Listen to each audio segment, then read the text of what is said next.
Hi everyone, JP here at Websites for Beginners, and we're looking at the price list add-on from Ultimate Add-ons for Gutenberg by Brainstorm Force. And I really have to tell you, the more I say those words together, the better I get at pronouncing them in that sequence. A price list is what I've got here, and this is a very rough draft. So I want to show you, you've got your menu items like clean your nose, in your item 2 and 3 and so forth, and then you have the price with a little description, and you can add images. So two things off the bat. One is that if you want to bring in images, make sure they are the same size, ratio, and resolution. Then you will have them nicely spaced out. Otherwise, it's going to appear like this. Luckily, the rows still stay aligned, but these ones are a little bit staggered. Don't like it. So remember, if you bring in the images, make sure they are the same ratio. That's got nothing to do with the add-on. That's something you will have to take care of. The second thing is, as long as you keep this thing basic, the way it is meant to be used by Ultimate Add-ons for Gutenberg, you're going to get good results on mobile as well as on tablet. Give you a quick look how that will display. You can see it drops to 2 columns. It looks good, except we have to bring in another image here. And if we go into cell phone, it will go into 1 column. So you have control over the stacking for that. I've applied a lot of padding. That's why it looks like this. I'm saying this because if you're going to do extravagant things with this block, it may give you problems in the responsive views. So from the beginning, keep it simple. Let's see how we're going to do that. I'm going to delete this one that I've brought in here. And you will see that I currently have a column here. This is advanced columns. It's also one of the add-on blocks from Ultimate Add-ons for Gutenberg. The reason why I'm using this column is to make sure that I can contain the canvas, just to show you. You see, we have a canvas over here. If I don't use it and I just bring in one, if I bring it in on the page like so, price list, update it, and I go view it on the front end, you will see that it's going to stretch all the way across your monitor from the left to the right because the page is set to full width. We don't want that. We want it boxed. And that's why I'm taking this into that column. Handle on the left, I'll drag it in there. And now I update it, and you will see that it looks a little bit better as it is aligned with the rest of the content on the page. There we go. That looks much better. Immediately, and this is what I mean by simplicity, you can see it comes in menu item 1, 2, 3, and 4. And there are 4 parts to each and every item. You have the name here. And this is a plumbing website, toilet installation. You write something here, your price over here. These guys do charge an arm and a leg. And then you have a separator down here. And then you can do the rest as well. Let's look here. Number of items you can increase. If you have many services and you want to list them all over here, number of items. If you have many, let's go for another column. You can go up to column 3. And that is the highest number of columns you can go. I would also advise don't go higher than that. I'll leave it on 3 because we run into some spacing issues already. What do I mean? If you look here, you will see that this price is just way too close to item 2. There's not enough separation there, so this may lead to confusion, which one goes where. And the confusion gets worse if you go to alignment up here and you put it to the center, which is actually the best, then you see the pricing is down here. But let's go to the right. Now it is a little confusing totally. You have the price here and then this price very close here, so we need more of that separation. Just remember this, you have control over the alignment. I'm going to put it back on left. I think that is pretty nice. But if you're working with something like a recipe or a cooking website, I think a normal menu like this also very nice. Let's put it back on left and then go next to the image. This is where I had shown you, you can bring in an image for each item. But the recommendation is make sure that, look at this one, for example, is 590 pixels by 400 pixels. Where is that one? Okay, select. If we go to image 2 and we grab another one, this one is 1920 by 1100 pixels.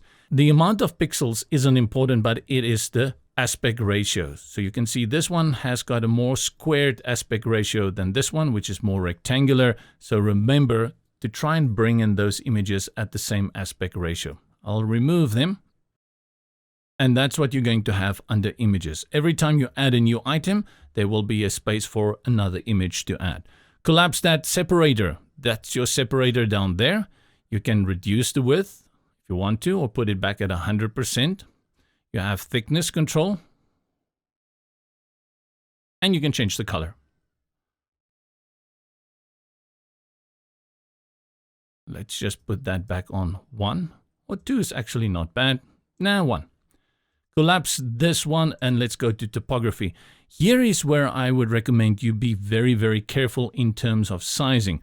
If I go, for example, to the price and I click here, you have control over the font size. So if I want to make the price bigger, let's see where it's currently, just drag it up a little bit so that it's more visible.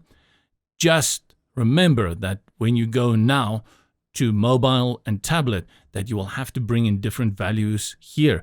Otherwise, you're going to run into display problems. I like it at the default setting, so that's why I'm going to put it on reset. But I do think in some cases it's going to be a little too small. It's almost so small that if a visitor comes to your site and they see it that small, they're going to have the impression you don't want them actually to look at the price. And you don't want people to feel that you are hiding the price when you put a price list on your website. So I would probably go a little bit bigger just to have it more visible and not like you're trying to hide the price anywhere on your site. But remember, when you go into mobile, when you go to tablet, you'll have to come back here and test it. So that's your typography, and you have your color settings as well. For your title, let's put that also in blue, same as our dotted line. And then for the price color, let's put that in orange. Things are starting to look good, but still a little confusing. If you focus here on the middle, you're going to think that maybe this is the price for menu item 2, even though this is the price related to it. We can fix that with spacing, and spacing saves the day. I'll first jump here to column gap, and this is where we're going to add spacing between the 3 columns. It goes up to 50 pixels. I do wish it could go up a little bit higher, even to 75 and 100, because I can just bring in more space here. Then you have the row gap that adds space between the rows. And you have title bottom margin if you want to bring in space like that. But I actually like it a little bit closer. To bring in more space between, you can bring in the padding like this. Just remember, you're also applying padding on the left and the right. And that's going to be a problem for you on mobile display. So it looks good here, but if I update and we go view it on the front end, you will see how it will display on a mobile device. So this is our home page or our main page, and here is the price list. Looking good, except here we've cut off the 0. We will have to go back. And you see over here already, it cuts it off. Okay, so we got it to 21. Let's update that. Back to the front. Should look better now. And it still cuts it off. So we'll have to reduce it a little bit more. Update. Back-end, front-end editors, right? To the front. Let's see. And still. So it seems we are stuck with that padding. Let's do that one more time. Because if that doesn't do it, see, it doesn't. Let me go up to our column, our advanced column. Just have a look at our spacing settings here. So I'm going to reduce our padding on the left to 0 and padding on the right to 0. Update. Let's see if we had managed to address that sticky situation. No. And that comes back to what I had said at the very, very, very beginning. If you keep the sizing, let's go back to where? Typography. The way it is brought in by default, you're not going to run into those problems. I'll just click here on reset. And you see it's very small. And go to the front. And there we go. Not ideal, But that is what I meant by stick to the simplicity and the basics, 5 stars.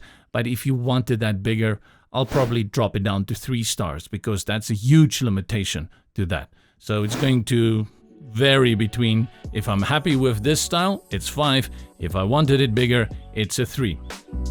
Let's have a look then, this one that we had just worked on, how it will look on a Apple iPad.